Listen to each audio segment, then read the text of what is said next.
What you're about to hear actually happened while on an internship during the fall of 2014. In order to protect people's privacy, I'm not including the names of my friends, the name of the company I was employed with at the time, or the name of my university. But after you've heard my account, if you feel skeptical or otherwise have any questions about my experience, feel free to email me at 245-33-963-81@qq.com. I know the address looks like a spam email, but QQ is actually an extremely popular social networking site in mainland China, as Facebook, Twitter, and all the Western networks are blocked by the Chinese government. The reason for the suspicious username is that your QQ number is randomly generated and assigned to you when creating an account. That's right. Your identity is literally reduced to an itemized number until you provide personal details on your account. In the fall of 2014, I got a job as a supervisor over 13 volunteer English teachers. I would be working in a Chinese city called Weihai, located in Shandong province. The company that hired me sends English teachers to Mexico, India, China, Russia, and Ukraine each semester. I was super excited at the opportunity because not only would I have the chance to live in China again, but my university was willing to grant me a semester's worth of Chinese language credits as an academic internship. I could get good job experience, live abroad in a country that I consider my second home, and complete a semester of school. It was my dream semester. In Weihai, the volunteers and I lived and worked at a prestigious international private school. They treated us really well. One of the biggest perks being that in addition to the same vacation days as the school's faculty that took place over China's national holidays, we also got an extra week or two of personal vacation time. It was during one of these vacations that I had one of the most disturbing experiences of my life. Two of my friends from the group, I'll call them Sarah and David, decided they wanted to travel down south to China's Guangdong province during the Dragon Boat Festival. I suggested that we visit Yangshuo, a little-known village surrounded on all sides by the region's gorgeous mountains. I'd visited it a year before and wasn't about to pass up an opportunity to visit there again. Search Google Images for Yangshuo's scenery, and you'll understand why I'm so crazy about the place. Yangshuo isn't a large town, but even so, if you plan to do everything that you want while you're there, you need transportation, since most of the things to do are out in the countryside. The problem was that we'd chosen a super busy time of year to visit such a popular tourist location. All the traffic in the area, the entire 6 days we were there, was literally a continuous traffic jam, so taking cabs or hiring rickshaws wasn't an option. We were fine though, as we'd rented some bikes which gave us the freedom to go anywhere we wanted. It actually worked out even better than relying on cabs, because we would be able to get to some of the places that were out of the way or inaccessible by car. I remembered some mud caves pretty deep in the countryside that I'd visited before. It was almost an hour outside of town by bike, so it was more than a little out of the way. But its secluded nature was one of the reasons it was such an appealing destination, especially during such a busy holiday where it was nice to have a break from all the tourists. I convinced Sarah and David to make the trip to these mud caves, explaining how we'd already done everything there is to do immediately around the city. They reluctantly agreed, and the morning of the 5th day, we grabbed our bikes and headed out. We rode for an hour and a half, 2 hours. After the 2-hour mark, I realized that I must have gotten us lost. Granted, it had been quite a while since I'd last been there, so I think it's understandable that I didn't remember the route. Regardless, I felt stupid and guilty because I'd talked up the mud caves so much to my friends and it looked like we weren't even going to make it to them. Not only that, we seemed to be in a completely isolated section of countryside. I spoke the language, so finding our way back to town wasn't going to be a problem, provided we found another person. From what it looked like, we were in the middle of the wilderness. I was worried that I'd inadvertently wasted one of the last days of our vacation. I explained the situation to my friends who groaned and were noticeably annoyed at me, but who, to their credit, didn't complain or even blame me for ruining their vacation. That actually made me feel even worse about my screw-up. This was a once-in-a-lifetime experience, and I knew that losing a vacation day was no small matter to them. We stopped our bikes and began discussing what we should do. Should we continue following the current trail and maybe find someone further along the way? Should we backtrack and run into someone closer to the main road? Should we just abandon our original plan and try to find something else to do in the country? While we were deciding what course of action we should take, I noticed some old-looking buildings hidden within a valley, obscured by the thick vegetation clinging to the steep mountain slopes. I was elated. There were bound to be some people in or around those buildings, and it couldn't have been more than a 15-minute ride from where we currently were. Aside from which, some of the most memorable places in China are the ones that you stumble upon by accident, the ones that aren't known as big touristy places. Our bad luck could turn out to be a good thing after all. It was evident as we rode our bikes into the enclave that it had been abandoned for some time. The buildings were obviously once part of an old commune from the Maoist era when communism was in full swing and everyone was required to live in communal compounds. After Mao's death and Deng Xiaoping started on economic reforms to move China away from communism, people deserted these communes to make a life in the city and chase a capitalistic dream. So what we'd stumbled upon was actually a really cool piece of Chinese history. We decided to check it out, look around, take some pictures, etc. The entire compound was an enormous seheyuan, which is essentially a house contained in the walls surrounding a large courtyard that usually contains smaller structures. Again, you can Google it for a better idea of what it looks like. In this case, though, it wasn't just a single household, it was an entire walled community. The walls themselves comprised the living quarters. The central area contained an overgrown field where they would have kept the publicly owned livestock. It looked like some animals had taken up residence since the people left. Some goats and cows grazed the long grass, and chickens clucked around their feet. Scattered around the perimeter of the fields were a few run-down buildings dotting the compound, which I assume at one point were the dining hall and some small ones for textile mills or some small-time industrial production plants, depending on what this place specialized in. We checked around the living area, and it was immediately clear that this place had been abandoned for several decades. The rooms were almost completely vacant. Only furniture and a few odd assortments of possessions, woks, chopsticks, portraits of Mao, were left behind, creating a sort of gloomy atmosphere amid the cracked and crumbling walls. We snapped some pictures, recorded some videos, and just generally took in the scenery.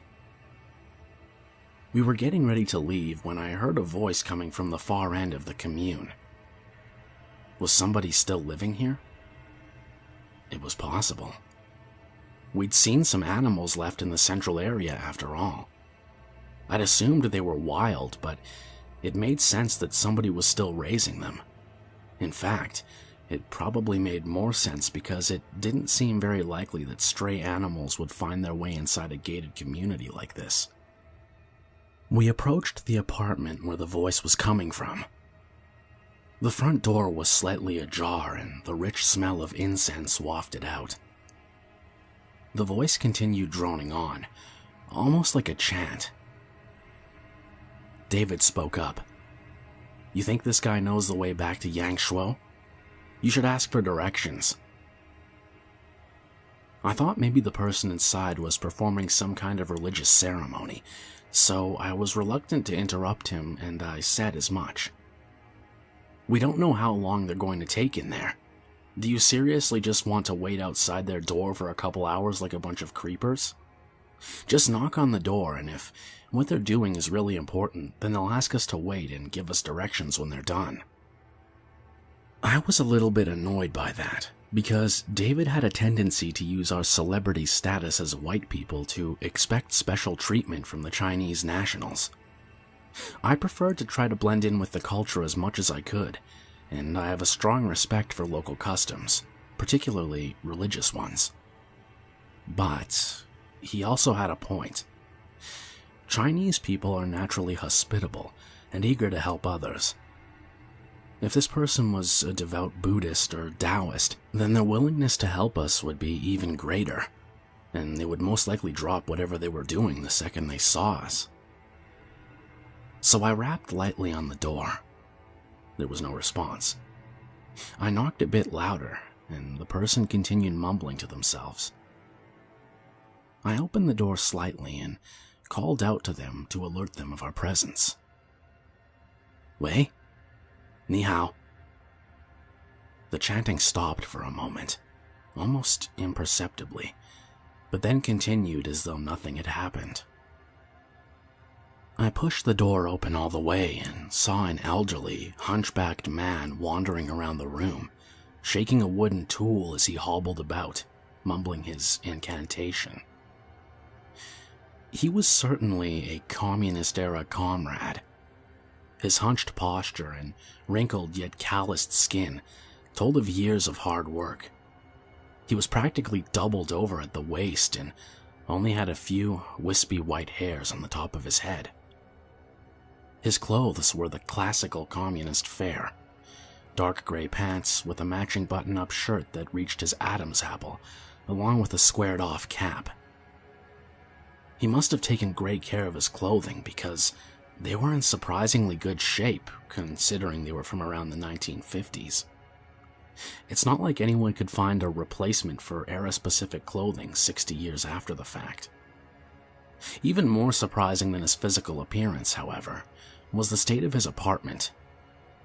Given how empty the rest of the rooms were in this commune, I was shocked at how decorated this one was. It looked as though he'd scavenged everything his neighbors had left behind when they left. None of the walls were accessible because tables had been pushed up against them, occupying every inch of the room's perimeter.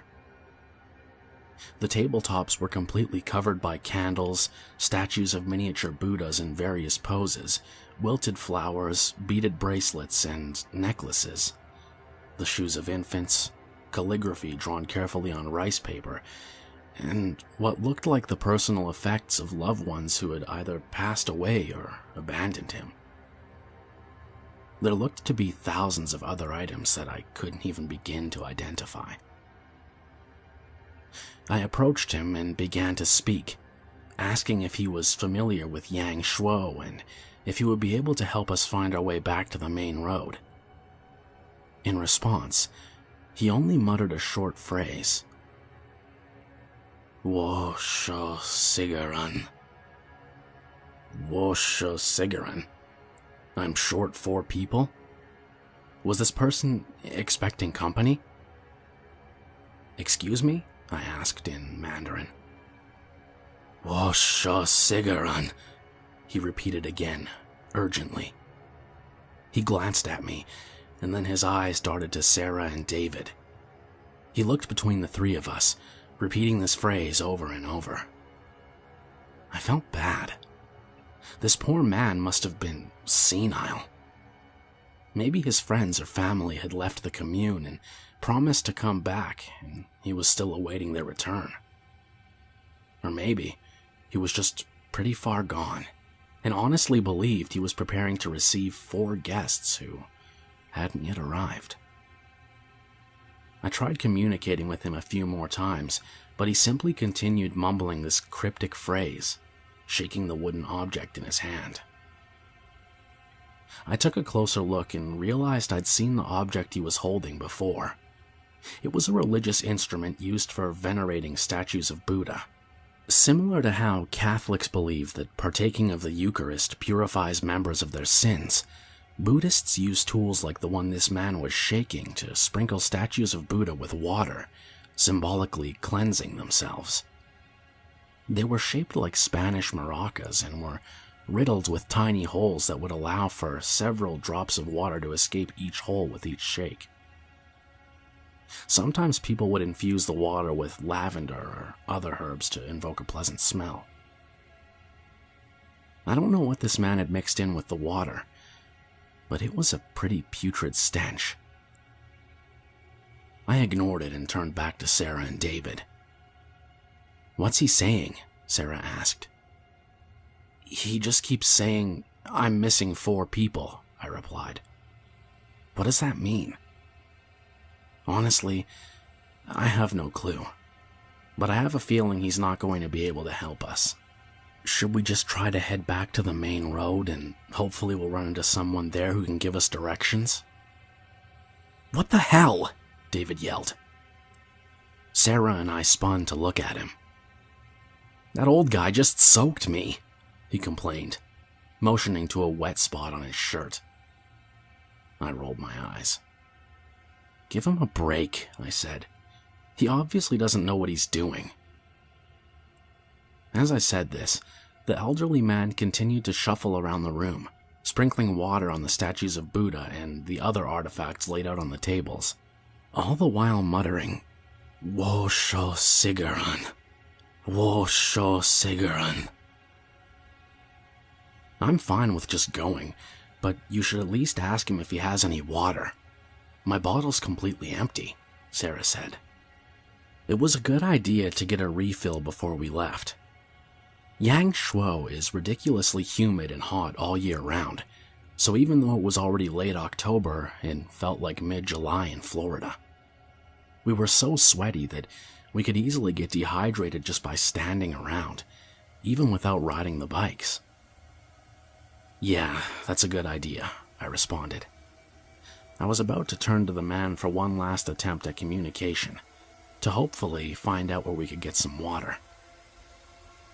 He violently shook the maraca-like tool, drizzling water on my shorts and the floor around my feet.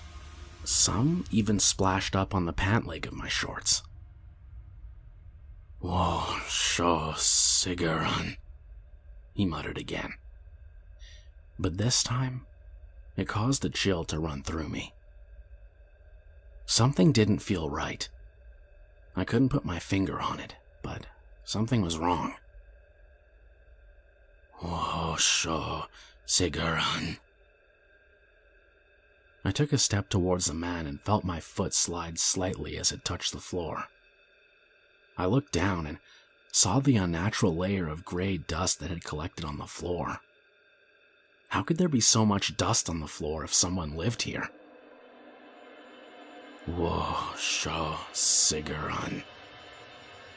I was getting increasingly uncomfortable and felt the urge to leave, but I couldn't understand why. I glanced over to Sarah, about to speak, when I realized something I hadn't noticed before. Maybe I missed it due to all the clutter, but this room was in noticeably worse condition than the others. The walls had black stains on them. The wood in the window frame was blackened and seemingly shattered, far more brittle than those of other apartments. It almost seemed like this specific apartment had survived a series of accidents, but was still somehow standing. So was this the only room left occupied? "Wo sho sigaran." The broken old man shuffled past once again, and this time I got a quick spray in the face. The powerful odor assaulted my nostrils.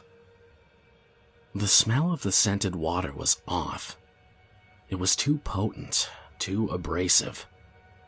It almost had a toxic fragrance to it. It made me want to cough to get it out of my nose and throat. Whoa, sho sigaran. An icy shiver ran through me as I made a sudden realization. Guys, we need to go, now. I didn't wait for Sarah or David to respond. I made for the door and ran until I reached my bike. Hey, what's going on? David called out as I was midway through the courtyard. Why'd you ditch us? Sarah asked. They'd both caught up to me and were mounting their bikes, slightly out of breath. I didn't answer them. We rode the trail we entered through in silence. After only about half an hour of riding, we stumbled upon some hikers, both Swedish. They spoke impeccable English, which was good because I wasn't in the mood for talking, and Sarah was eager to take over so we could find our way back to the hostel. It wasn't until later that evening, when we were back at the hostel, that Sarah insisted that I tell them what had me so freaked out. What's going on? Ever since we were at that creepy old guy's house, you've been acting really weird. I didn't want to tell them, because I was hoping that if I kept it to myself, then maybe the realization I made would somehow be less real. Maybe if I didn't say it out loud, then I could believe that it hadn't really happened. But it had. Remaining silent about it wouldn't change that. I sighed. You know what that guy kept repeating? Yeah, you told us it means I'm short for people. That can't be what's bothering you, though. That's not what he was saying. I heard it wrong, I replied. You see, the thing about Chinese is that tones make all the difference. For example, if you hear "guh, guh," it could either mean older brother or each and every, depending on what tones are used.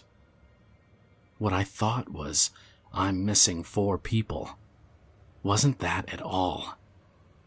It wasn't until I understood what he had actually sprayed me with that I realized I'd been hearing the tones wrong. He wasn't sprinkling water all over his apartment. He was sprinkling kerosene. And he wasn't saying, I'm missing 4 people. What he was really saying was,